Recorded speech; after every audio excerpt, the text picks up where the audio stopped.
मैं हूं अशोक वर्मा, आप देख रहे हैं टीवी20 न्यूज। फटाफट खबरों का सिलसिला जारी है, बने रहिए जिला हमारे कांग्रेस साथ। कमेटी के अध्यक्ष प्रवीण कुमार सिंह के नेतृत्व में कांग्रेसियों ने कोविड-19 के चलते मध्यम वर्ग एवं अधिवक्ताओं को आ रही आर्थिक सहायता समस्याओं के संबंध में राज्यपाल उत्तर प्रदेश को संबोधित 6 सूत्रीय मांग पत्र जिलाधिकारी के माध्यम से सौंपा।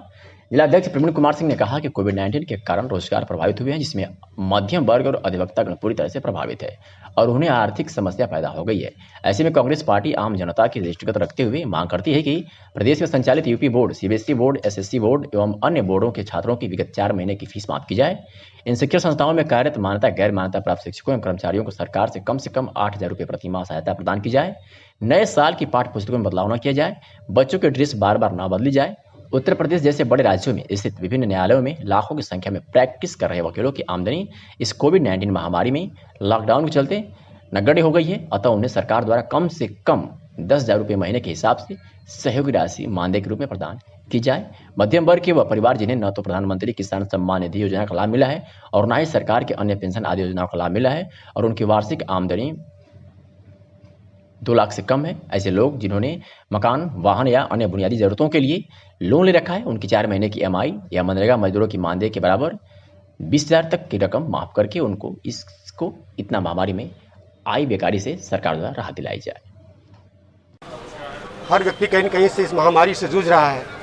ऐसे में विद्यालय अपनी मनमानी कर रहे हैं और फीस वसूल रहे हैं। तो इसमें ये हमारी मांग है कि कम से कम 4 महीने की फीस तो पूरी तरीके से माफ़ कर दिया जाए। अब इसमें एक अड़चन, एक समस्या आ सकती है कि विद्यालय प्रबंधन ये कह सकता है कि भाई हम अगर फीस माफ़ कर देंगे तो जो हमारे शिक्षक हैं उनको हम कहाँ से वेतन देंगे। तो हमारी ये सरकार से मांग है कि विद्यालयों से आप छात्रों की फीस 4 महीने की माफ़ करवाइए और सरकार की जिम्मेदारी है कि अगर ज़रूरत पड़े तो वो उन विद्यालयों को अनुदान दे, ताकि चूँकि शिक्षक का भी वेतन पाना आवश्यक है, वो अभी रोजगार उसी विद्यालय से पाता है कि यह सरकार जो है 4 महीने की फीस माफ़ करने हेतु कदम उठाए, माफ़ करवा करके और उन विद्यालयों को अनुदान दे। बात नंबर 1, पाठ्य पुस्तक उनको फ्री उपलब्ध कराई जाए छात्रों को।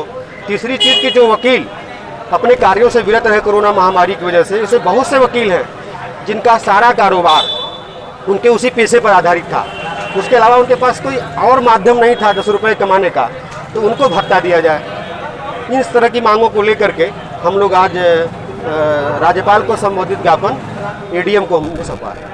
समाजसेवी पारसनाथ यादव दिवारा के सरयू घाघरा नदी के किनारे बसे कई गांव के लोगों से नाव से घूम कर उनके रहन सहन और खाने पीने के संबंध में जानकारी ली और होने वाली परेशानियों में उनके साथ खड़ा रहकर उनका दुख दर्द भी बांटा।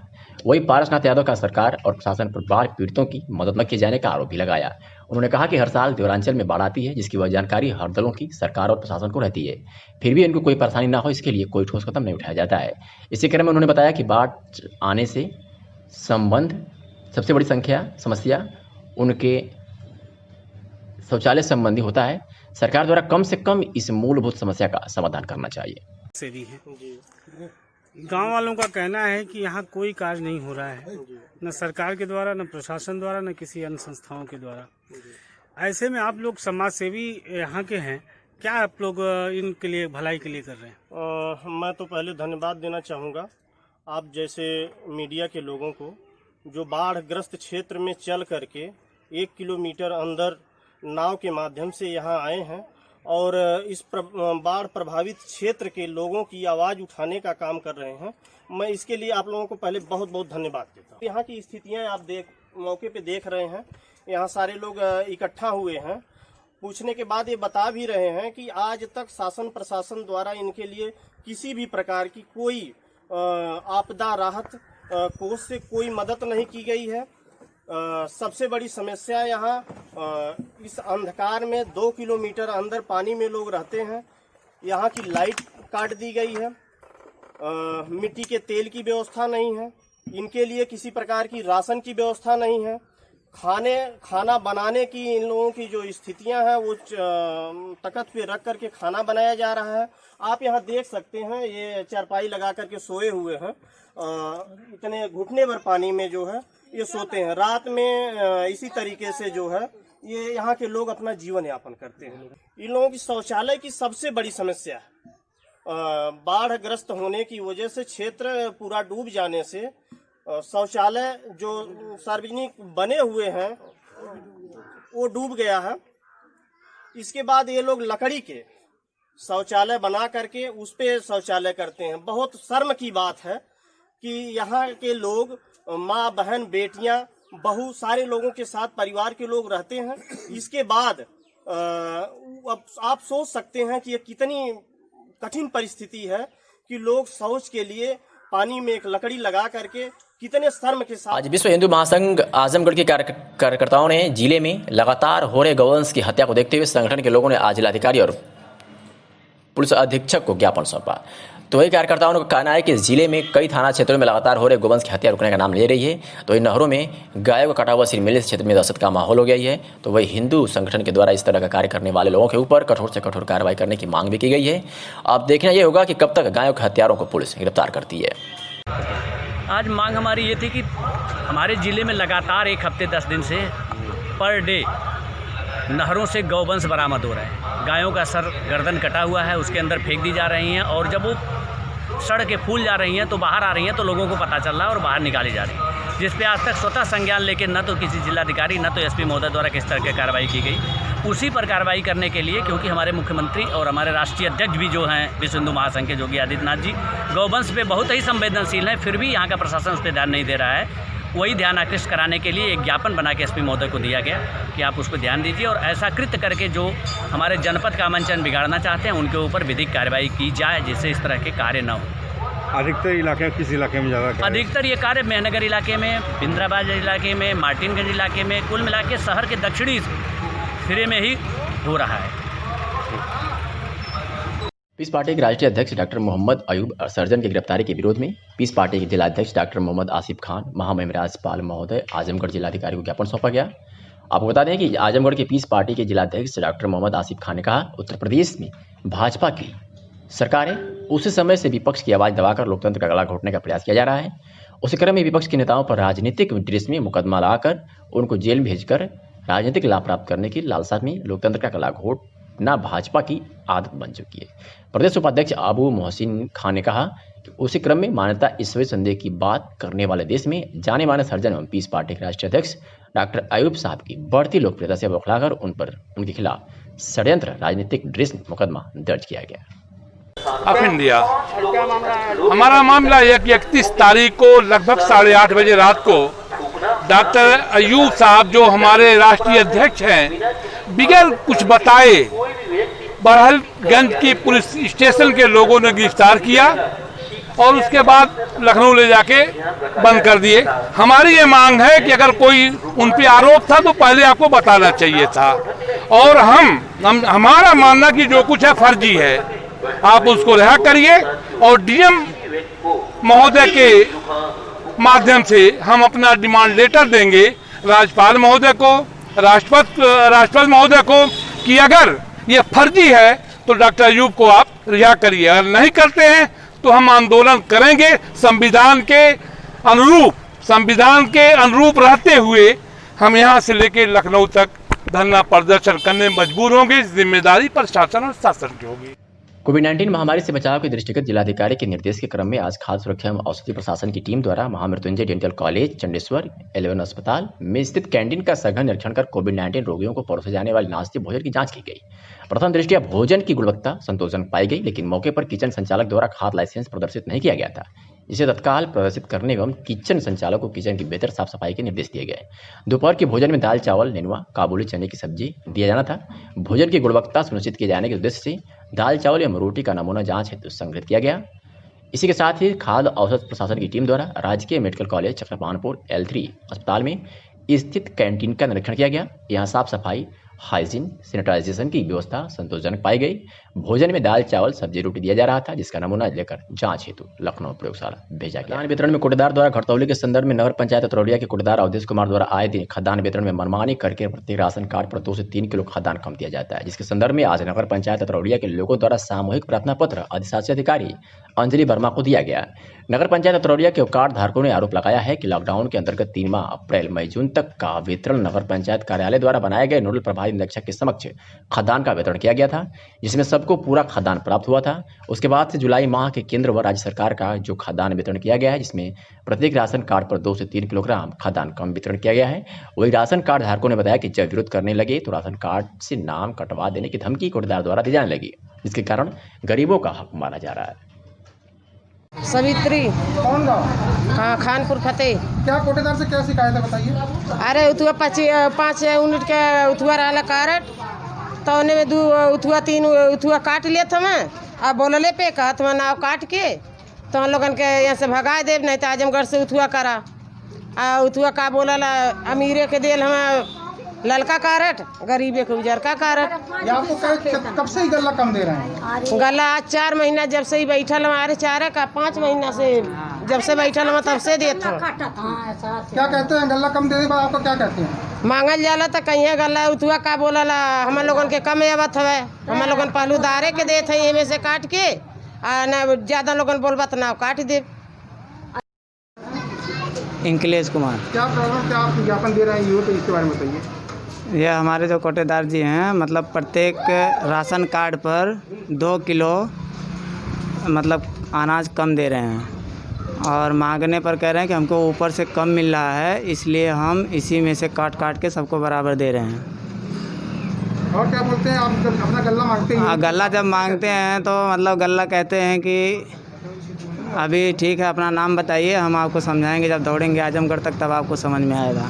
क्या कोई धमकी देते हैं? हाँ, धमकी देते हैं कि आपका राशन कार्ड कट जाएगा तब समझ में आएगा। भाजपा प्रदेश कार्यकारिणी सदस्य कृष्णपाल द्वारा बाढ़ क्षेत्र का दौरा किया गया। भाजपा प्रतिनिधिमंडल बाढ़ प्रभावितों से बातचीत कर होने वाली असुविधा का संज्ञान लिया और बाढ़ प्रभावित क्षेत्रों में बनाई गई राहत चौकियों पर तैनात लेखपाल कानूनगों से भी चर्चा की। तो वही टीवी 20 न्यूज संवाददाता से बातचीत करते हुए बताया कि राहत सामग्री के तौर पर लोगों को 42 किलोग्राम का पैकेज दिया जा रहा है, जिसमें मसाला, नमक, हल्दी भी शामिल है। साथ में मिट्टी का तेल भी उपलब्ध कराया जा रहा है। इस मौके पर प्रतिनिधिमंडल में वरिष्ठ नेता हरिवंश मिश्र, हरेंद्र सिंह, गुलाब सिंह, नरेंद्र सिंह, पुजारी राजभर, शीला यादव, संतोष श्रीवास्तव, ज्ञानचंद्र प्रधान और लालसा निषाद मौजूद रहे। मैं इस वक्त मौजूद हूँ बाढ़ांचल के कुल्ही ढाले पे, जहाँ पे भाजपा प्रतिनिधिमंडल का नेतृत्व करते हुए भ्रमण कर रहे हैं प्रिंसिपाल जी। आइए उनसे जानते हैं बाढ़ की क्या स्थिति है। यहाँ पूरा ज़्यादा परेशानी हो रही है जो यहाँ पे स्थापित हुए हैं। उनका एक आरोप है कि इनको कोई राशन सामग्री नहीं मिल रहा है, कोई भौतिक तेल नहीं मिल रहा है, खाने पीने की इस टाइप की कोई अव्यवस्थित तरीके से इसमें आता है। क्योंकि पानी अचानक बढ़ गया, एक झटके में पानी बढ़ गया, इसलिए राहत सामग्री आने में थोड़ा विलम्ब हुआ। लेकिन आज से कई जगह वितरण हो गया है, राहत सामग्री बट रही है और राहत सामग्री थोड़ा मोड़ा नहीं बचती। करीब 42 किलो का मसाला से लेके तेल से लेके चना तक, चावल, आटा सब, उसके साथ 10 किलो आलू और 1 बोरा लाई, ये बट रहा है। चिकनवा ढाले पर इसमें बट रहा है, वहाँ SDM सहित सारे अधिकारी हैं, हर जगह बटेगा। कहीं राहत के अभाव में किसी को इस तरह का कष्ट नहीं होगा, इसके लिए पूरी सरकार संवेदनशील है। आदरणीय योगी जी ने प्रभारी मंत्री को, उन्होंने तुरंत प्रभारी मंत्री को आजमगढ़ में भेजा और मिट्टी का तेल इसका वितरण पहले नहीं हो रहा था, केवल लाल कार्ड पर मिट्टी का तेल आ रहा था। बाढ़ क्षेत्र के लिए, बाढ़ प्रभावित क्षेत्र के लिए तत्काल तेल आवंटित कर दिया गया, जारी भी हो गया। आज कुछ गाँव में बटा भी है और जहाँ नहीं बटा है वहाँ तेजी से वितरण होगा। राहत सामग्री का अभाव कहीं नहीं है, राहत सामग्री पर्याप्त है और किसी को भी कोई कमी नहीं होगी। थोड़ा आगे थोड़ा पीछे इतने हो सकता है, लेकिन पूरी सरकार बाढ़ पीड़ितों के प्रति पूरी तरह संवेदनशील है। भारतीय जनता पार्टी का एक कार्यकर्ता लगा हुआ है। हम लोग रोज़ की रोज़ सूचना प्रदेश को, क्षेत्र को दे रहे हैं और माननीय मुख्यमंत्री जी स्वयं निर्देशित कर रहे हैं, स्वयं मॉनिटर कर रहे हैं, कहीं किसी तरह का कोई अभाव नहीं रहेगा। पशु के चारों के लिए भी नोडल अधिकारी तय कर दिए गए हैं, स्वास्थ्य के लिए भी नोडल अधिकारी तय कर दिए गए हैं। कहीं कोई संकट इस तरह का नहीं है, न कोई अभाव है। बस आगे पीछे हो। अतरौलिया बाजार में बड़ी संख्या में मिल रहे कोरोना संक्रमितों की वजह से जगह जगह कंटेनमेंट जोन का निर्धारण किया जा रहा है। कंटेनमेंट जोन में पक्षपात का आरोप लगाते हुए स्थानीय व्यापारियों के साथ भाजपा जिला उपाध्यक्ष जितेंद्र सिंह गुड्डू अतरौलिया नगर पंचायत की प्रांगण में उप जिलाधिकारी बुढ़नपुर दिनेश मिश्रा तथा अधिशासी अधिकारी अंजलि वर्मा की उपस्थिति में व्यापारियों ने बैठक कर शासन प्रशासन से पूरे नगर को बंद कराने का ज्ञापन सौंपा है। साथ ही कंटेनमेंट जोन के अंदर ब्लीचिंग छिड़काव सैनिटाइजिंग करने की मांग की है। व्यापारियों का कहना है कि वर्तमान समय में अतरौलिया बाजार लगभग 50 से ज्यादा संक्रमित केस हैं और सभी को होम क्वारंटाइन किया गया है। शासन के पश्चात रवैये से भी यह संक्रमण बढ़ा है। कोरोना पॉजिटिव हर वार्ड में कंटेनमेंट जोन निर्धारण करने की अलग अलग पैमानों को अपनाया गया है, जो कि कतई ठीक नहीं है। जहां पक्षपाती रवैया अपनाया गया है उस वार्ड में कोरोना वायरस से बेहताशा रूप से बढ़ा है। व्यापारियों ने आपको अपनी समस्याओं को लेकर, कंटेनमेंट जोन के निर्धारण को लेकर, कंटेनमेंट जोन के अंदर छिड़काव को लेकर कुछ समस्याएं व्यापारियों का स्थानीय समस्या थी, जिनको लेकर व्यापारी आपके पास आए थे। आपने उनके लिए शासन प्रशासन से कुछ मांग रखी है, उनका निर्धारण कैसे किया? निर्धारण एसडीएम साहब से मैंने मांग रख दी है। एसडीएम साहब सारी बातें आप लोगों को बताए हैं। वह सारी बात मैं आप लोगों के आने पहले एसडीएम साहब से मैंने कर ली थी। उस पर यही कि मतलब मैंने एसडीएम साहब बात रखी कि वहाँ कुछ भेदभाव हो रहा है बाज़ार में, कुछ मोहल्लों में। हाँ, लॉकडाउन कर दिया गया है। कुछ लोगों के प्रेशर में कहीं कहीं रस्सी लगा दी गई है। वह भेदभाव नहीं होना चाहिए।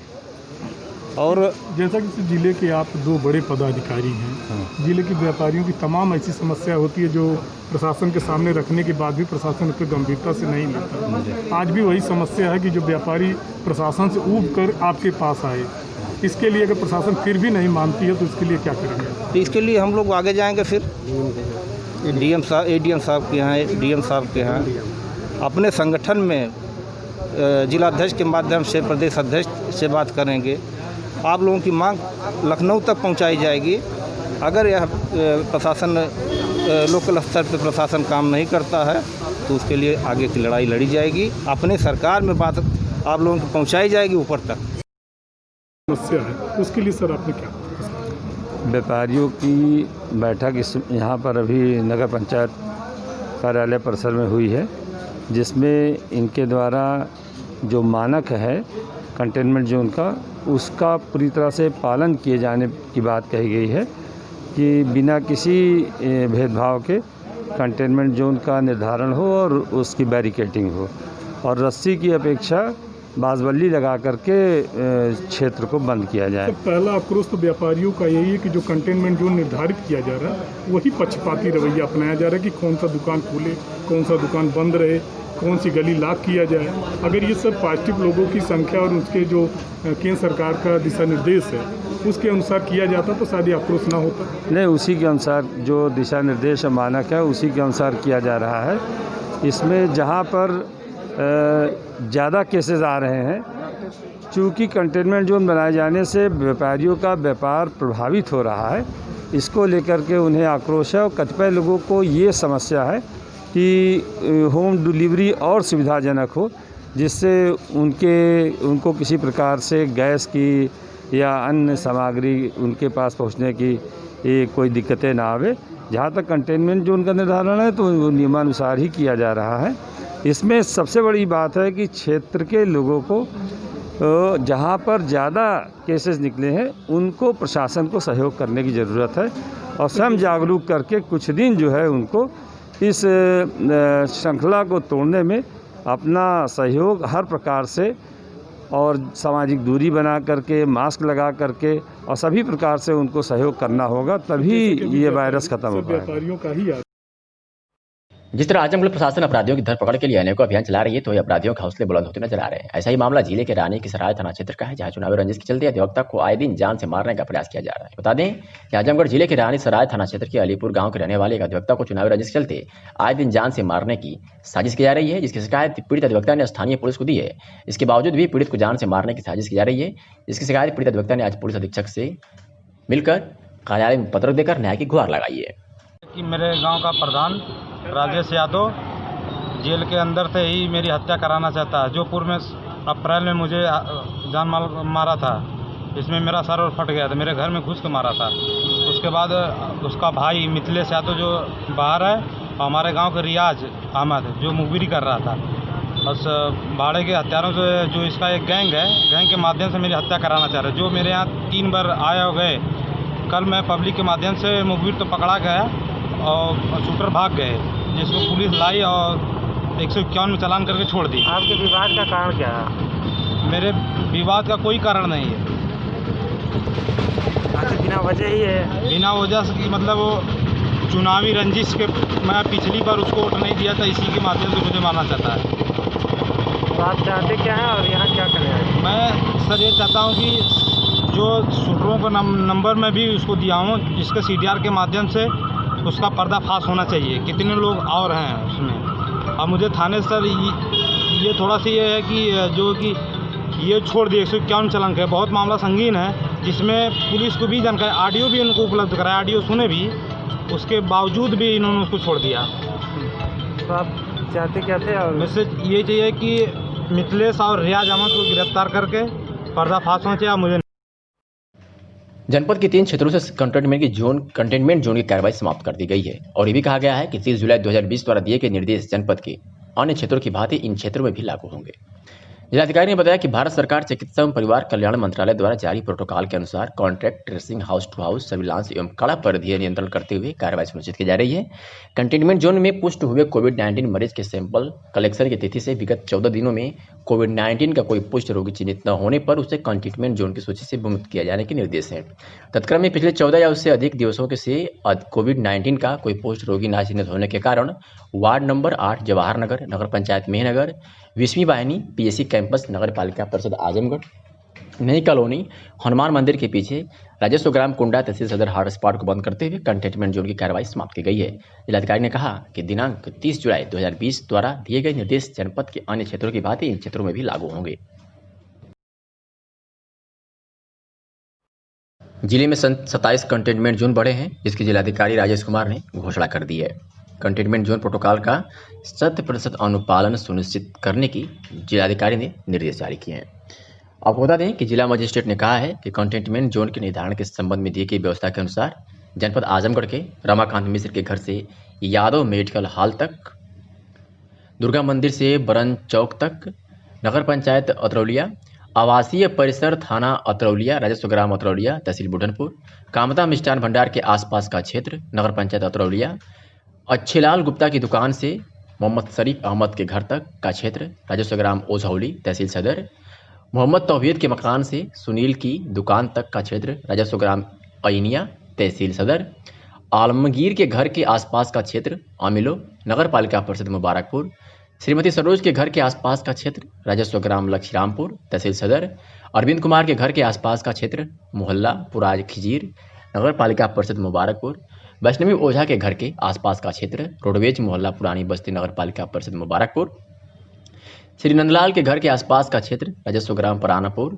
तहसील सदर, ललित के घर के आसपास का क्षेत्र, राजस्व ग्राम कोलबाज बहादुर तहसील सदर, श्रीमती संगीता श्रीवास्तव के घर के आसपास का क्षेत्र, श्री ज्ञानेंद्र के घर के आसपास का क्षेत्र, श्री संजय चौहान के घर के आसपास का क्षेत्र, श्री जगदीश वर्मा के घर के आसपास का क्षेत्र, श्री मनीष शुक्ला के जनरल स्टोर से ब्रिजेश तिवारी के मकान तक का क्षेत्र, मोहल्ला बदरका, नगर पालिका परिषद आजमगढ़, रेखा गुप्ता के घर के आसपास का क्षेत्र, मोहल्ला कुर्मी टोला, मंगरू का पूरा, राजस्व ग्राम बसगीत तहसील सदर, गिरजा देवी के मकान से बाबूलाल गुप्ता के मकान तक, वार्ड संख्या 3 अम्बेडकर नगर, नगर पंचायत निजामाबाद, यादव बस्ती नगर के पश्चिम, राजस्व ग्राम मखदूमपुर तहसील निजामाबाद, राजस्व ग्राम गद्दोपुर तहसील सगड़ी, राजस्व ग्राम पारनकुंडा तहसील सगड़ी, राजस्व ग्राम देवारा जदीद तहसील सगड़ी, ग्राम प्रधान के घर के आसपास का क्षेत्र, राजस्व ग्राम रसूलपुर उर्फ पासीपुर तहसील बुढ़नपुर, ठाकुर बस्ती राजस्व ग्राम नरवे तहसील मार्टिनगंज और रामनगर राजस्व ग्राम केदलीपुर तहसील मार्टिनगंज संपूर्ण क्षेत्र कंटेनमेंट जोन होगा। आजमगढ़ से खबर है, जहां रामलला के मंदिर के शिलान्यास के शुभ अवसर पर भारतीय जनता पार्टी आजमगढ़ नगर द्वारा नगर अध्यक्ष शैलेंद्र अग्रवाल के नेतृत्व में नगर के विभिन्न चौराहों पर आज रात में दिया जलाकर और भगवान श्री राम जय घोष के साथ सभी पदाधिकारियों ने खुशी मनाई। पदाधिकारियों ने उपस्थित जनता को मिष्ठान का वितरण कर हर्षोल्लास के साथ सभी का अभिवादन किया। यह कार्यक्रम देर रात तक चलता रहा। इस अवसर पर नगर महामंत्री धर्मवीर चौहान, नगर उपाध्यक्ष अवनीश चतुर्वेदी, नगर मंत्री शेखर लाल जी, कोषाध्यक्ष राहुल गोयल, नगर उपाध्यक्ष मनोज बौद्ध, सेक्टर संयोजक संतोष चौहान, IT प्रमुख सत्येंद्र चौहान, बूथ अध्यक्ष नीरज सिंह, पिछड़ा मोर्चा नगर अध्यक्ष मोनू विश्वकर्मा, शशांक गोयल, सुमित अग्रवाल आदि पदाधिकारी और कार्यकर्ता उपस्थित रहे।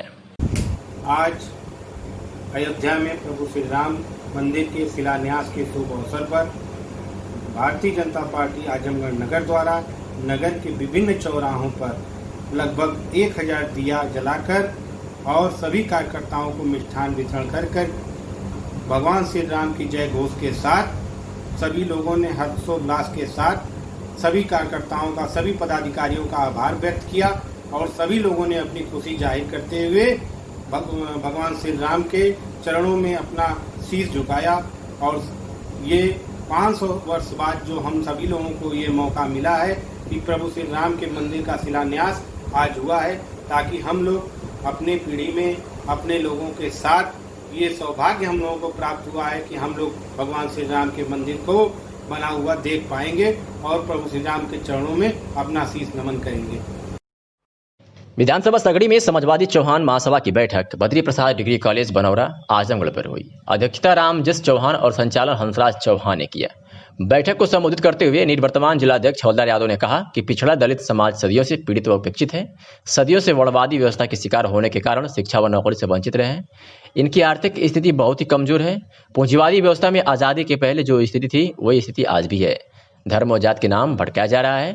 आज दुनिया में गरीबी, भुखमरी, बेरोजगारी बढ़ रही है। पूंजीवादी व्यवस्था के पोषक धार्मिक राष्ट्रवाद पैदा कर जनता को गुमराह कर रहे हैं। श्यामदेव चौहान ने कहा कि भाजपा ने चौहान समाज को धर्म और जात के नाम पर ठगने का काम किया है। जितनी भी नौकरियां मिली उसमें चौहान समाज के लोगों को कोई स्थान नहीं मिला। स्वर्ण जात के लोग 80% नौकरियों पर कब्जा किए हुए हैं। समाजवादी पार्टी महिला प्रकोष्ठ की अध्यक्ष बबीता चौहान ने कहा कि भाजपा पिछड़ों का वोट लेकर स्वर्ण का काम कर रही है। राम मंदिर के शिलान्यास के अवसर पर पिछड़े समाज का कोई व्यक्ति भी वहां बैठने का, समाज के कोई किसी व्यक्ति को बैठने का वहां अवसर नहीं मिला। जौनपुर में शुक्रवार की सुबह दिन दहाड़े पवारा बाजार स्थित एक स्वर्ण आभूषण की दुकान में बदमाशों ने धावा बोल दिया। 12 ग्राहकों की मौजूदगी में असलहा दिखाकर मात्र 30 सेकेंड में 13 लाख से ज्यादा के जेवर लूट लिए। दुस्साहसिक वारदात को अंजाम देने के बाद बदमाश असलहा लहराते हुए मुंगरा बादशाहपुर की तरफ भाग निकले। घटना की जानकारी मिलते ही एसपी ग्रामीण, सीओ और कई थानों की फोर्स पहुंच गई। नाकेबंदी कर चेकिंग शुरू कराई, लेकिन कोई सुराग हाथ नहीं लगा। सीसीटीवी में भी घटना कैद हुई। आवारा क्षेत्र के अमरनाथ की पवारा बाजार में आभूषण की दुकान है। शुक्रवार की सुबह 10:15 बजे उन्होंने दुकान खोली। इसी बीच 11:15 बजे 3 बाइकों से 6 बदमाश पहुंचे। एक बाइक से 3 बदमाश उतरे और दुकान में घुस गए। तीनों ने फिल्मी स्टाइल में असलहा निकाला और अमरनाथ को सटाने के साथ ही ग्राहकों को भी चुपचाप बैठे रहने की हिदायत दी और दिन दहाड़े 30 सेकंड में 13 लाख के जेवर लूटकर फरार हो गए। आजमगढ़ से खबर है, जहां श्री राम जी की जन्मभूमि में मंदिर निर्माण का कार्य मोदी जी के नेतृत्व में भूमि पूजन के पश्चात अब आबाद रूप से निर्माण होगा। इससे भारत के 130 करोड़ देशवासियों की भावनाओं का आदर हो सकेगा। इस अवसर पर निवर्तमान नगर अध्यक्ष शासन नामित सभासद व जिला कार्य समिति सदस्य विनय प्रकाश गुप्त ने जिला कार्यालय पर जिलाध्यक्ष ध्रुव कुमार सिंह व जिला पदाधिकारियों के साथ हनुमान चालीसा का पाठ किया और रैदोपुर बूथ पर अवनीश चतुर्वेदी उपाध्यक्ष नगर के आवास के सामने परिजात का 2 पेड़ भी लगाया। इसी क्रम में लोगों को मिठाइयां भी वितरित की गई। मुकेरीगंज 132 नंबर बूथ पर बिलरिया की चुंगी को पूरा भगवामय कर दिया गया और सबको मिठाइयां भी वितरित किया गया एवं दीप जलाकर दीपावली, दीपोत्सव जैसा वातावरण भगवान राम के इस पवित्र मंदिर के शुभारंभ को अपना संपूर्ण दिखाया। ऐसे पुण्य अवसर पर समस्त स्थानीय लोगों ने अपने अपने भावनाओं का समर्पण किया। जिले में कोरोना महामारी के दौरान बार बार जागरूकता और निर्देश के बाद आम आदमी तो छोड़िए सरकारी कर्मचारी नियमों का पालन नहीं कर रहे हैं। नगर क्षेत्र के रोडवेज तिराहे पर पुलिस बल ने बिना मास्क की बसों को चालकों का चालान काटा गया।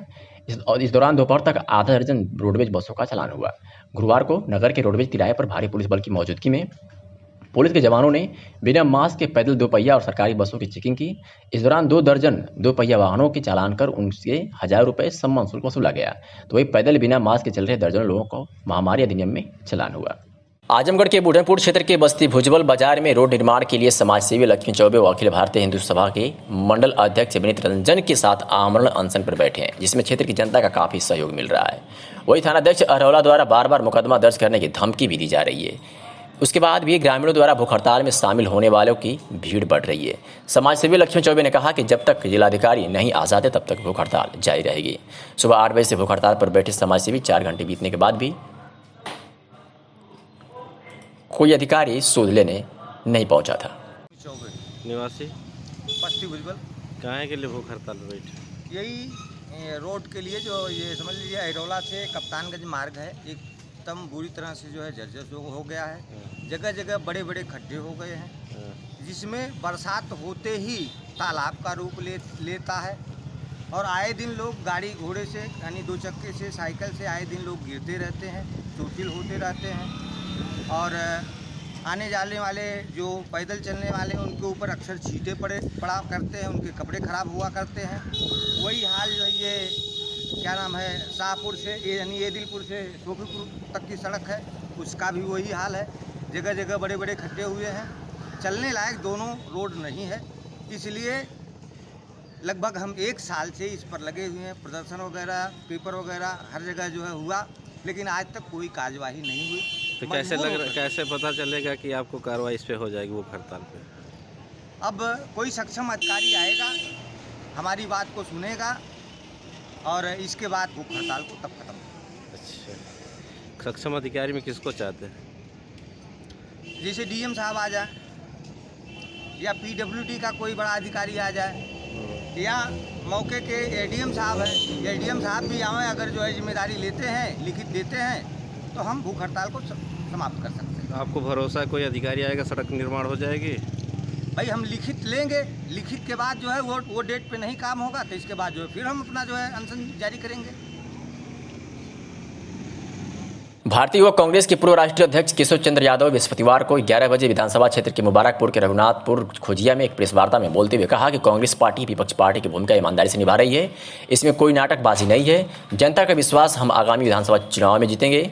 हमारी लड़ाई जनता की व्यवस्था और हकूक की लड़ाई है, जबकि भाजपा सत्ता के लिए लड़ाई लड़ रही है। पूर्व राष्ट्रीय अध्यक्ष देवरिया से चलकर आजमगढ़ के भदोली बाजार के पास सुरसी गांव निवासी कृपाशंकर यादव की मृत्यु होने की खबर में शोक संवेदना व्यक्त करने उनके घर के लिए जाते समय वो रघुनाथपुर खोजिया गांव में कांग्रेस नेता रामोद यादव के आवास पर रुके, जहां प्रेस वार्ता करते हुए उन्होंने कहा कि कांग्रेस के प्रदेश अध्यक्ष अजय कुमार लल्लू और कांग्रेस के प्रभारी प्रियंका गांधी लगातार जनता की समस्याओं को उठा रहे हैं। उन्होंने विपक्षी पार्टी पर समाजवादी और बहुजन समाज पार्टी के ऊपर भी कटाक्ष करते हुए कहा कि प्रदेश में अन्य विपक्षी दल मौन साध रखे हैं, जबकि कांग्रेस पार्टी लगातार संघर्ष कर रही है। कि हम इन लड़ाइयों के माध्यम से, हम इन संघर्षों के माध्यम से उत्तर प्रदेश की जनता का भरोसा पाने में कामयाब होंगे। 2022 में उत्तर प्रदेश की जनता भारतीय जनता पार्टी को चुनाव में जवाब देगी और जो दूसरे विपक्षी दल हैं, चाहे वो बहुजन समाज पार्टी हो चाहे समाजवादी पार्टी हो, जिस तरह से बहुजन समाज पार्टी की नेता और उनकी जो अध्यक्ष महोदया हैं मायावती जी अघोषित प्रवक्ता के रूप में जो काम कर रही हैं, कहीं न कहीं इस प्रदेश का दलित, इस प्रदेश का अल्पसंख्यक या वो बहुजन का नारा देने वाला इस देश का जो इस प्रदेश का और देश का जो व्यक्ति है या जो जनता है, वो अपने को ठगा महसूस कर रही है। समाजवादी पार्टी भी सिर्फ ट्विटर और फेसबुक पर कहीं कहीं दिखती है। लड़ाई को कांग्रेस आज मैदान में लड़ रही है। और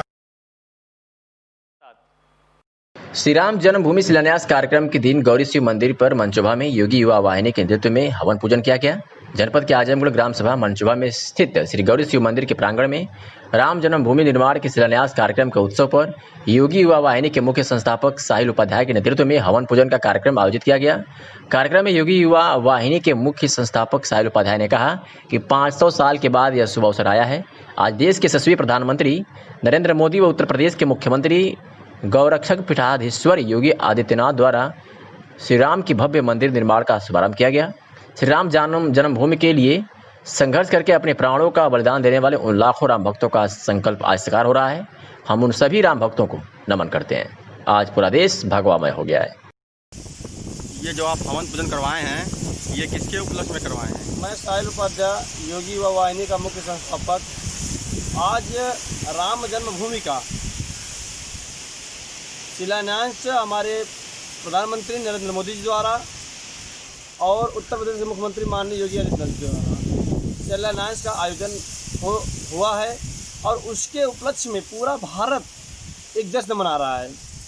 ठीक उसी तरह योगी युवा वाहिनी सभी जगहों पर जितने करता सभी जगहों पर मना रहे हैं। और मैं आज गौरी शंकर मंदिर पर हवन पूजन और भंडारे का प्रसाद का आयोजन किया हूं और हम लोग आज हवन करा करके पूजन करा करके आपस में प्रसाद बांट करके और शाम को और भंडारे का आयोजन करके पूरी जनता को ये संदेश देना चाहते हैं कि आज का दिन हमारे लिए बहुत ही हर्षोल्लास का दिन है। साथ ही जनपद में आज एक बार फिर 92 लोगों की जांच रिपोर्ट कोरोना पॉजिटिव प्राप्त हुई है, जिससे जनपद सहित पूरे क्षेत्र में सनसनी का माहौल है और प्रशासन भी सकेते में है। आपको बता दें कि मुख्य चिकित्सा अधिकारी डॉक्टर ए.के. मिश्रा ने बताया कि कोरोना संक्रमण की जांच हेतु पूर्व प्रेषित सैंपल्स में से 92 व्यक्तियों की जांच रिपोर्ट पॉजिटिव प्राप्त हुई है, जिसमें रैपिड एंटीजन टेस्ट रैट के 45 हैं, RT-PCR के 40, ट्रूनेट मशीन के 7 केस हैं। मुख्य चिकित्सा अधिकारी ने कहा कि अब तक कुल जनपद में 1421 कोरोना पॉजिटिव मरीज पाए गए हैं। वर्तमान समय में 855 एक्टिव केस हैं और 546 मरीज स्वस्थ होकर डिस्चार्ज हो चुके हैं तथा अब तक जनपद में 20 मरीजों की मौत हो चुकी है। जनपद में पुलिस अधीक्षक द्वारा अपराध व अपराधियों पर नियंत्रण हेतु दिए गए निर्देश में पुलिस द्वारा चलाए जा रहे अभियान के तहत निजामाबाद पुलिस को एक बड़ी सफलता हासिल हुई है। आपको बता दें कि मारपीट व अश्लील हरकत करने वाले अभियुक्त को निजामाबाद पुलिस ने गिरफ्तार करने में सफलता हासिल की है। आपको बता दें कि Nizamabad police Azamgarh SP professor Triveni Singh के निर्देश में ये कार्रवाई की है और मारपीट व अश्लील हरकत करने वाले एक अभियुक्त को गिरफ्तार किया है। आपको बता दें कि निजामाबाद थाना क्षेत्र के ही रजा अब्बास उर्फ मिजान पुत्र अतपाल हुसैन साकिन बिजहर मैनुद्दीनपुर आजमगढ़ ने अन्य 2 व्यक्तियों द्वारा तोड़फोड़ की गई व मना करने पर गाली गुप्ता दिया गया था, जिसके बाद पुलिस ने त्वरित कार्रवाई करते हुए उनको गिरफ्तार कर लिया है। तो वहीं एक तरफ पुलिस ने जनपद आजमगढ़ के विभिन्न थाना क्षेत्रों द्वारा शांति व्यवस्था हेतु कुल 42 व्यक्तियों के विरुद्ध 151 CRPC की कार्रवाई भी की है।